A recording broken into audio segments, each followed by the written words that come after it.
ఒకరోజు పార్క్కి వెళ్ళాడు. అక్కడ ఉన్న బెంచ్ మీద కూర్చున్నాడు. ఆర్యన్కి ఏదో శబ్దం వినిపించింది. అయితే బెంచ్ కిందకి చూశాడు. చూసి ఆశ్చర్యపోయాడు. అక్కడ ఒక కుక్కపిల్ల కనిపించింది.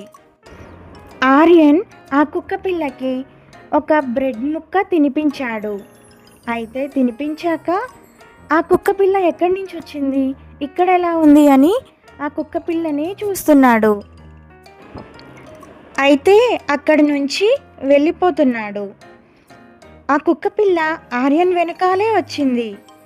అయితే వెనక్కి తిరిగి చూశాడు. కుక్కపిల్ల ఉంది. నువ్వు నాతోనే వస్తున్నావా, అసలు నువ్వు ఎక్కడి నుంచి వచ్చావు అని ఆ కుక్కపిల్లని అడిగాడు. ఆర్యన్ ఆ కుక్క మెడకి ఉన్న డాలర్ని చూశాడు.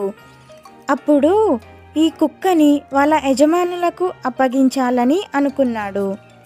అయితే ఆ డాలర్ పట్టుకుని ఆ కుక్కపిల్లతో కలిసి అక్కడున్న అడవిలోకి ప్రయాణం చేశాడు. ఆర్యన్ మరియు ఆ కుక్కపిల్ల నడిచి అలసిపోయారు. ఒకచోట కూర్చున్నారు. అయితే ఆ కుక్కపిల్ల ఆర్యన్ని చాలా దీర్ఘంగా చూస్తుంది. అయితే ఆర్యన్ ఇలా అన్నాడు, నువ్వేమీ దిగులు పడకు, నేను నిన్ను మీ యజమానులకు అప్పగిస్తాను అని అన్నాడు. ఆ కుక్కపిల్ల చాలా సంతోషించింది. ఆర్యన్ ఆ డాలర్ని చూస్తూ ధైర్యంగా ముందడుగు వేశాడు. అలా వెళ్తూ ఉండగా దారి మధ్యలో ఒక చోట ఒక బామ్మ కూర్చుని ఉండడం ఆర్యన్ గమనించాడు. ఆ బామ్మ దగ్గరికి వెళ్ళి ఇలా అడిగాడు, బామ్మగారు, మీకు ఈ కుక్కపిల్ల తెలుసా? ఈ కుక్కపిల్ల పార్కులో తప్పిపోయింది. నేను వీళ్ళ యజమానుల కోసం వెతుకుతున్నాను అని ఆ డాలర్ని చూపిస్తూ అడిగాడు. అప్పుడు ఆ బామ్మ ఇలా సమాధానం ఇచ్చింది, నాకు తెలుసు బాబు, మీరు ఇటువైపుగా వెళ్తే వాళ్ళ ఇంటికి చేరుకోవచ్చు అని చెప్పింది.